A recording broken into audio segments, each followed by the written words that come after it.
SSC constable 2026 की भर्ती को लेकर एक शानदार सी अपडेट आ चुकी है और एकदम 100% ऑफिशियल इंफॉर्मेशन रहने वाली है, जो कि इस वीडियो में मैं आप सभी को प्रोवाइड कराने वाला हूं।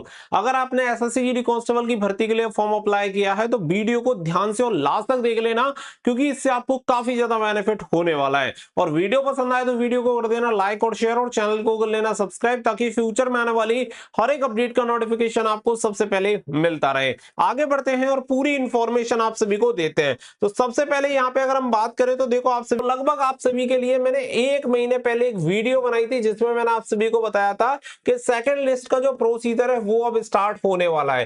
पहले जनरली क्या होता था कि अगर आप देखेंगे एसएससी कांस्टेबल की भर्ती में करीब 10% जो वैकेंसीज होती थी वो बेकार चली जाती थी, जिसमें बहुत सारे कैंडिडेट तो ऐसे होते थे जो ज्वाइन ही नहीं करते थे, और कुछ बच्चे ऐसे होते थे जो पॉइंट्स में मार्क्स कम होने के बाद उनका सिलेक्शन नहीं हो पाता था। लेकिन अब ऐसा नहीं होगा। क्यों नहीं होगा? इसके लिए और एसएससी ने ऑफिशियल नोटिफिकेशन जारी कर दिया है। आप देखेंगे तो यहाँ पे एसएससी ने एक नया सिस्टम यहाँ पे लागू किया है, इंट्रोड्यूस किया है।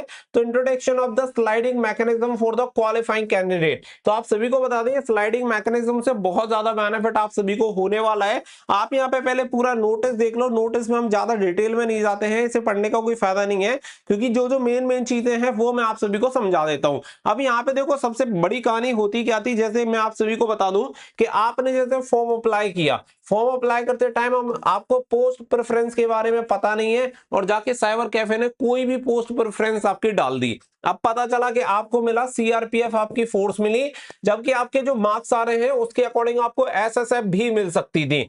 अब ऐसे में क्या होगा कि बच्चा क्या करता है कि यार मुझे तो सीआरपीएफ ज्वाइन ही नहीं करनी, मुझे तो एसएसएफ ही ज्वाइन करनी है। भले ही मैं नेक्स्ट भर्ती देख लूंगा, कोई दिक्कत नहीं है, लेकिन इस बार मैं सीआरपीएफ ज्वाइन नहीं करूंगा। तो जिस बच्चे का एलोकेशन हो चुका है, अब वो बच्चा क्या है यहाँ पे ज्वाइन नहीं करेगा, तो ये जो सीट होगी वो क्या होगी, खाली हो जाएगी, वेकेंट रहेगी, और अगली साल फिर इस वैकेंसी को ही निकाला जाएगा। अब इससे बार बार ये प्रोसेस होता था, और जो बच्चा वास्तव में लायक है वो बच्चा नौकरी ले नहीं पा रहा है, क्योंकि कुछ पॉइंट की वजह से उसका सिलेक्शन रुक गया है। अब ऐसे में इन्होंने क्या किया है कि यहाँ पे इन्होंने 2 ऑप्शन इंट्रोड्यूस कर दिए हैं। एक आपका ऑप्शन है फिक्स, और एक आपका ऑप्शन है फ्लोट। अब ये फिक्स और फ्लोट का ऑप्शन क्या है, मान के चलो अगर आपको सीआरपीएफ मिली और आप उसे फिक्स कर देते हैं, आपको ऑप्शन दिए जाएंगे 2। अगर आपने कर दिया फिक्स तो आपकी सीट हो गई कंफर्म।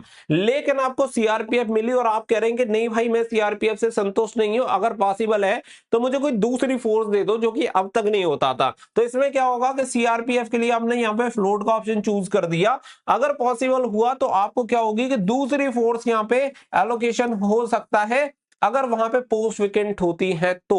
और नहीं होती है तो फिर आपको ये लेनी पड़ेगी, और ये भी नहीं लेते और वो नहीं लेते हैं तो फिर आपकी जो सीट होगी वो हो जाएगी वेकेंट।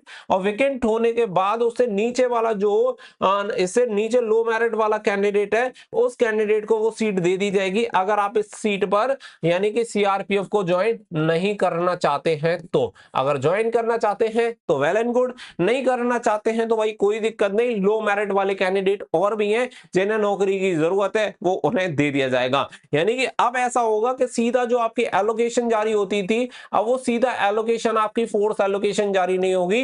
पहले आपका स्लाइडिंग ये मैकेनिज्म वाला सिस्टम जारी होगा, इसमें आपसे कंफर्म करवाया जाएगा, और सभी फोर्सेस के लिए जब कंफर्म हो जाएगा तो उसके बाद फाइनल एलोकेशन जारी होगा, जिससे कि जो भी कैंडिडेट इंटरेस्टेड कैंडिडेट है वो भी आ जाएंगे, और उसके बाद जो भी पोस्ट बचेंगे वो नीचे वाले जो फ्लोट वाले कैंडिडेट बचे हुए हैं उन कैंडिडेट को भी उसमें ऐड कर लिया जाएगा। तो इससे बेनिफिट ये होगा कि जो लगभग 10% वैकेंसीज आपकी विकार जा रही थी, अब वो वैकेंसी विकार नहीं जाएंगी। और दूसरा, जो बच्चा लो थोड़े से मार्क्स की वजह से सिलेक्शन नहीं हो रहा था, अब उसका भी सिलेक्शन होगा, और इसमें बहुत सारे कैंडिडेट को फायदा होगा। इसके बारे में लगभग 1 महीने पहले ही मैंने बता दिया था कि बहुत ही जल्दी ये एसएससी इंट्रोड्यूस करने वाला है, आपको देखने के लिए मिल जाएगा। तो उम्मीद करता हूं कि ये इन्फॉर्मेशन आपको जरूर पसंद आई होगी, और बहुत ही जल्दी आपकी एग्जामिनेशन डेट भी जारी होने वाली है, जिसका आप बेसब्री से इंतजार कर रहे हैं। उसकी जैसे ही 100% ऑथेंटिक इन्फॉर्मेशन आएगी आपको प्रोवाइड करा दी जाएगी। अब तक जो डेट बताई जा रही थी वो ये बताई जा रही थी कि 12 मार्च से एग्जामिनेशन हो सकता है, जो कि अभी के अकॉर्डिंग देखा जाए तो पॉसिबल लग नहीं रहा है,